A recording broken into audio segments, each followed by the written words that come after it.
finish. It's been a fantastic competition, and now we see Brent Pakowski is at the top of the leaderboard, followed by Cole Sager and Josh Bridges. Of course, Mitch Barnard is there in fourth, Mitch Stevenson in fifth, but then of course there's still a lot that can happen there, 6, 7, and 8 as well. You just can't count out those names, and we just saw that John Gibson has 16 points to make up. Becca Boyd just made up 22 points, so it's totally possible. There's a lot of shuffling that still can happen in this one event. We got Mitch and Mitchell sitting in that 4 or 5 spot, same number of points. Something's going to happen there. You can't count out guys like Cody Anderson or Christian Lucero or even Jason Carroll. He's down at the bottom. I've seen Cole Sager do the same type of thing. So it's very possible. And once again, I don't know if I can handle all this excitement. I need to bring my heart rate down still from the last one. And here we go right again with so many things that can happen. It's just going to be who wants to go big, because that's what it comes down to. All right, event 6, tell us, what are we getting into? Okay, so we have our rope climbs and thrusters, 4, 3, 2 on the rope climbs, 16, 12, 8 on the thrusters.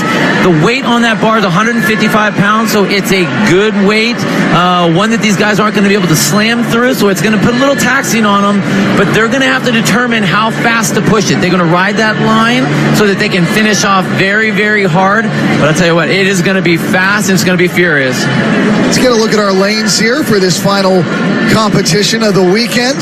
We see Lucero in 1, Cody Anderson in 2, Mitchell Stevenson in 3, Josh Bridges in 4, Brent Pakowski in 5, Cole Sager in 6, Mitch Barnard in 7, Jonathan Gibson in 8, Andre Jordan in 9, Jason Carroll in 10.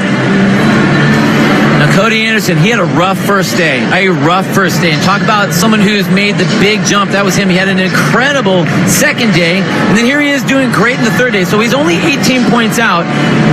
This is a good position for him to be in. Again, we've seen crazier things happen, and every time he needs to do well, he has. So great position for him to be in. Plus, we know he has experience to do so. Now, someone that we saw fall from grace from that first day, John Gibson came in on that first day in first place, had a rough second day, saw that fall from grace. He is right back into the mix. Things can still happen. And you know what? He's a fighter. He's a hockey player fighter with some cool hair. And I want to see a hair whip at the end of this for sure again, John. But again, he's right there. He can make it happen. 5 men will go to the CrossFit Games. Who will it be? We'll find out now.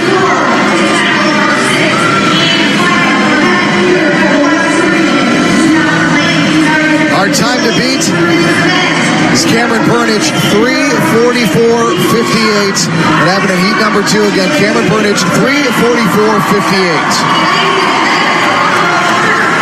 And Brent Pakowski out first in the red top in lane number 5. And even with that, look up at the top of your screen. We saw Cody Anderson also right in that mix with Cole Sager and Jason Carroll. So we have a lot of guys that have hopped out there. But again, with Cody Anderson sitting right on that bubble, he's someone, if he can hang with this group, that's going to be amazing for him. Brent Pakowski in the lead in this heat and overall in this competition. He's followed by Jason Carroll down at the bottom of your screen in lane 10, and we also see Cole Sager in lane 6 rounding out the top 3. But of course, we are keeping our eyes on Cody Anderson in lane 2. He came into this in 7th place. On the bubble in those white lanes.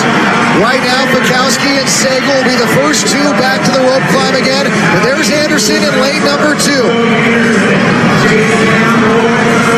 Now, here's Stevenson. And we haven't really talked a whole lot about him, but he's been right in that mix the entire time.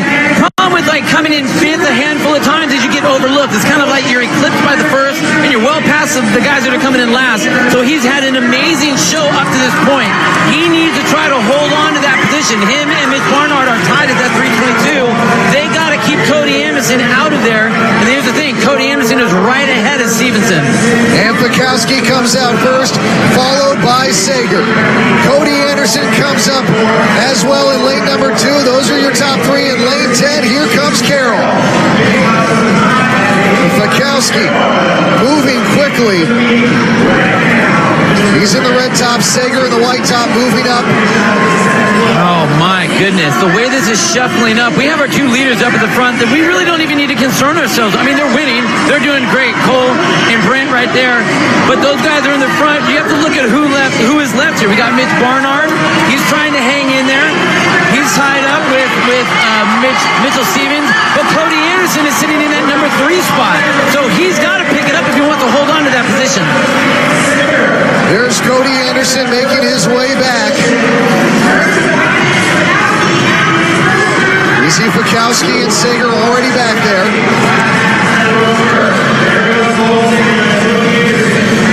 Fikowski in red.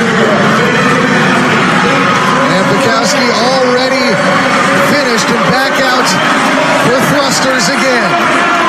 Followed closely by Sager. Here comes Cole doing what he does on those dang thruster rope climb workouts. But here's Cody Anderson. He entered in 7th. Trying to trace down Stevenson. The time to beat. Cameron British, 3:44.58. Look at that tempo that he's moving. So fast. So here's Sager. Oh! Sager taking event 6. Here's Fikowski. A second place finish for Fikowski, but here's Anderson. Wow. Huge. Man, that kid does whatever he needs to do exactly when he needs to do it. Now, Carroll's down at the bottom. He needs to pick that bar up. He's looking around to see where everyone is. He still has a shot to squeeze in there. Mitch and Mitchell were tied. So if these guys can bump them out, I mean, they're finishing so far ahead. If they can do that, they can jump into that spot. We've still got Mitchell Stevens over there in the black t-shirt. Here's Carroll coming in. Carroll's going to get it before him. And there's Stevenson in lane 3. Here's Bridges coming in. That was a great finish for Stevenson. That's exactly what he needed. Lucero comes in.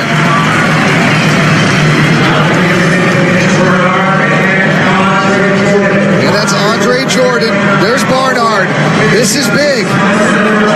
Barnard was in 4th entering this final event, Bill. Well, 4th by number, but basically on that red line. We just saw all the people that were in contention to try to put themselves up. Barnard knocked himself out. He knocked himself out of that top 5 group. So we just saw Jordan comes in. Here's Gibson.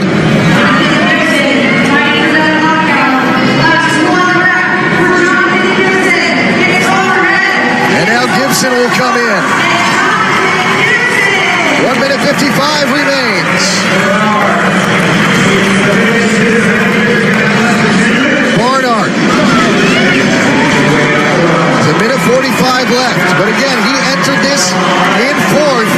But the way this is played out, he's not getting up that rope. No way. Between this heat and the other heats, he's dropped himself way out. Man, I'll tell you what, Cody Anderson, whenever this kid needs to do what he needs to do, he puts it down.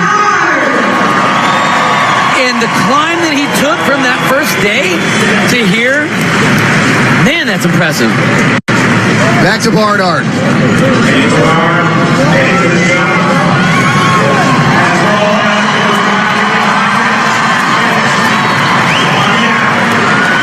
Again, he's potentially watching his trip to Madison slip away. A minute remains.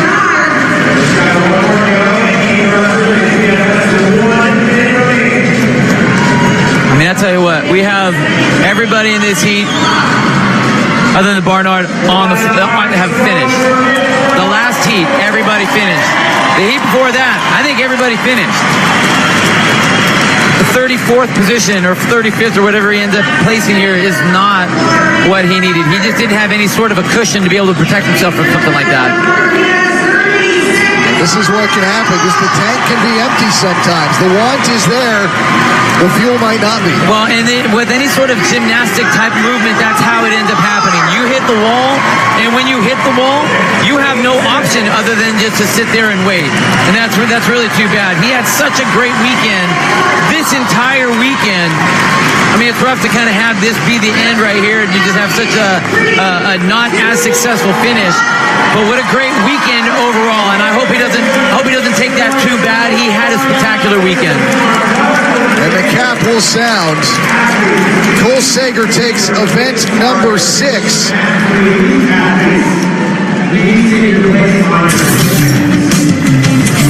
And you know what? Brent Fikowski said he wanted to win this, but anytime we've seen rope climbs and thrusters and Cole Sager in the same event, Cole Sager does really well. So we start off with Brent Fikowski really pushing that envelope, setting that pace.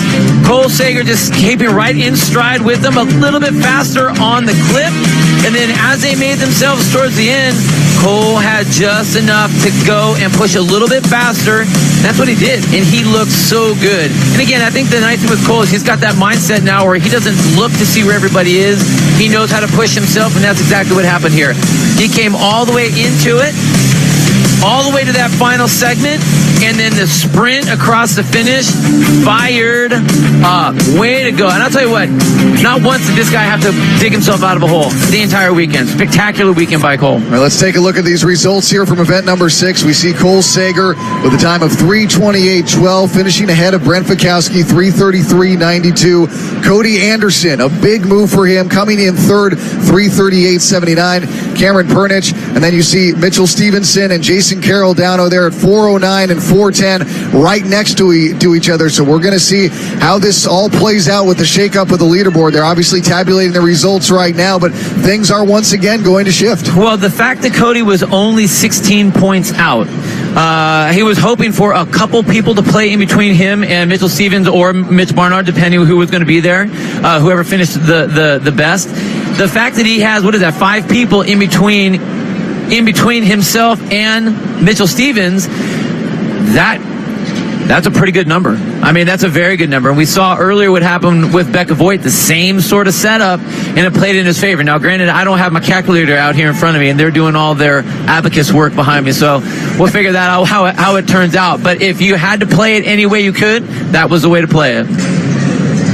Man, Brent Fikowski has really shown us that, like, hey, guess what? Maybe the Open really didn't matter all that much. There was the big question, and everyone was concerned. He wasn't really concerned. I think that was smart. I think that was okay. Man, great job. Cody Anderson, I mean, just the comeback he had as the weekend continued. Okay, here's what I'm going to say. I think he waxed up the tips of his mustaches just a touch. We were talking about that earlier. It looks like he waxed that up, and another great showing. Spectacular day yesterday, great showing today. Again, we have to see how it plays out, but man, what a way to finish. Well, the entirety of this West Regional for both the men and the women has been fantastic, and to have it close with such compelling storylines playing out, it just shows you why we love this so much. And watching Sager and watching Fikowski and watching Cody Anderson give us that drama, it's all led up to this, and the scores are in. Let's send it down to Josh Gallegos for the announcements.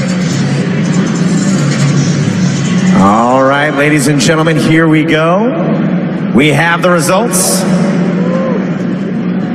for your 2018 Reebok CrossFit Games West Regional Individual Male Athletes. In first place in a very close race, taking first place by just 2 points with 488 points, Brent Fikowski.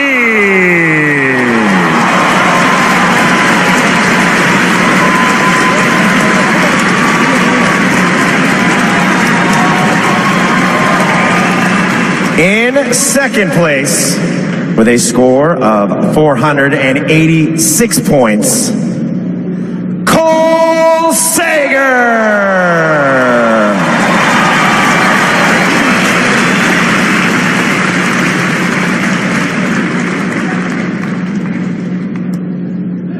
In third place, with 434 points, Josh Bridges.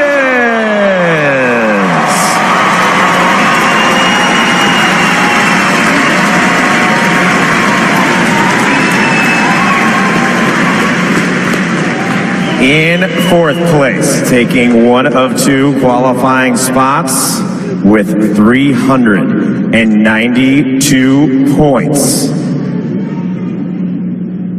Cody Anderson.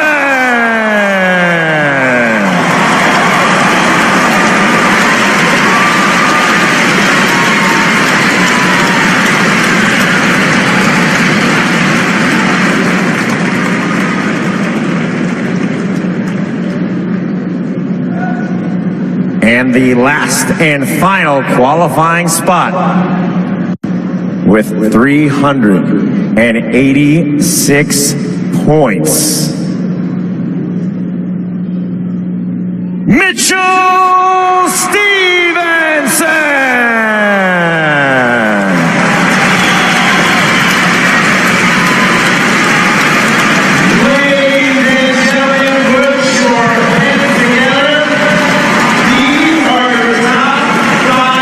So our top 5 are in, and I was just given this note, Bill. Cody Anderson was 31st after event number 1. He was 28th after event 2, 13th after event 3, 7th after event 4, 7th after event 5, and he moves up into 4th place when it's all said and done. I'm telling you what, that first day, you almost, you just want to kind of discount it. A 31st and a 22nd on your first 2 events, that's not what you want. Out of the next 4 events, a 1st, a 2nd, and a 3rd. I mean, he came back with a vengeance. Spectacular attack and way to finish up the weekend. And let's take a look now at the final standings. You can see Brent Fikowski just edging a victory over Cole Sager by 2 points. Yeah, those guys were in a battle all weekend long. It was fun to watch Brent kind of, be outside of that top 5 in the first day, and then just march his way back up to the top. But the person that I really have to tip our hat to, and here's the thing, we talked about this, if you place 5th, 6th, 7th in all of the events, you get missed. And one of the people that we really didn't get a chance to talk about was Mitchell Stevenson. Here's a guy who was sitting in that 5th place position. If you look at the way he placed all the way through 6th, 16th, 13th, 6th, 8th, 9th. I mean, he was right in the mix the entire time. And he virtually got missed. He was there, but not really. And I tell you what, being a rookie coming to the games, what a great chance and a great opportunity for him to do some great things. He's a young kid still, and I think we're going to see a lot from them. Well, going back to the games is Cody Anderson, and he is with Kiki Dixon. Cody, you started out in 31st position after event number 1. Here you are, going back to the games. What's running through the mind? I'm just grateful. I knew day 1 wouldn't be a strong day, but I mean, even with the way everything worked out, I had no idea until the last minute. So I'm just super grateful for my support system and everyone that's been praying for me and encouraging me. I read all the messages you guys send to me, so thank you. How do you handle the emotional aspects of a long competition weekend while putting yourself through physical tests? I think you just have to think one thing at a time. If I think about everything all at once, it becomes overwhelming. So I was trying to focus on what was in front of me. The focus worked indeed. Congratulations. We'll see you in Madison, Wisconsin. Thank you so much. Wow, Cody Anderson just absolutely, with a comeback that we're going to be talking about for years. It is a great thing in that march upward when you talk about 31st position all the way up to 4th place. That's just insane. The amount of points that were increased to be able to get there, the success he was having in every single one of those events was just out of control. And again, the curling of that mustache at the end on the final day, as you get that berth into the games for, again, that's what it needs to be, and that was an unbelievable job. Well, I think once you referenced Abacus, that was really, with that and the mustache, the karma was there. I used to say with him that he was barbershop quartetting his way up into victory, and he did exactly that. So we'll bring back the hashtag barbershop quartetting his way back to the game. The men's side, and check out the 5 qualifiers in the men's division. Brent Fikowski leading the way. He didn't have the overall lead until the final day, but after events 5 and 6, he stays there. He wins the regional. Cole Sager didn't have to pull off an epic comeback this year. He takes 2nd. Josh Bridges going back to the games, and then Cody Anderson and Mitchell Stevenson had some nerve-wracking moments there in event number 6, but because of their performances in that final event, they worked their way into the top 5, and they're going to the CrossFit Games. Who stands out the most to you of that group? Brent Fikowski started off with what I thought was a very intelligent strategy. He held back on he said he intentionally held back a little bit on event number 1, which I did not like, but guess what? Brent Fikowski knows his capabilities better than I do, and he wins the regional. He's such a capable athlete. I knew that. He took a fourth and a second in his 2 trips to the Reebok CrossFit Games. And when it comes to a regional chipper like event number 5, man, that guy is in an entirely different league. So just looking forward to seeing him head out to Madison and go against Fraser. That didn't sound entirely like an apology, but I like it. It's a good start. It's a good move towards reconciliation. I want to tip my hat to Cody Anderson, who I didn't speak about all weekend long. True story. Cody's not someone that I would have expected to stage his comeback on the events that he actually did. 7th going into the final event. And he just makes this huge jump from 7th. We thought, okay, yeah, he probably clinched a spot. He goes from 7th to 4th with heavy thrusters and rope climbs, which is something that I never would have guessed. Some fantastic finishes throughout the weekend, but a 31st and a 22nd to start the weekend, and I completely wrote him off after that. So, Cody, you do have my apologies. Can't wait to see what kind of a thing you can do in Madison. See, it's not that hard to say sorry. He's a great role model. It's 2 words.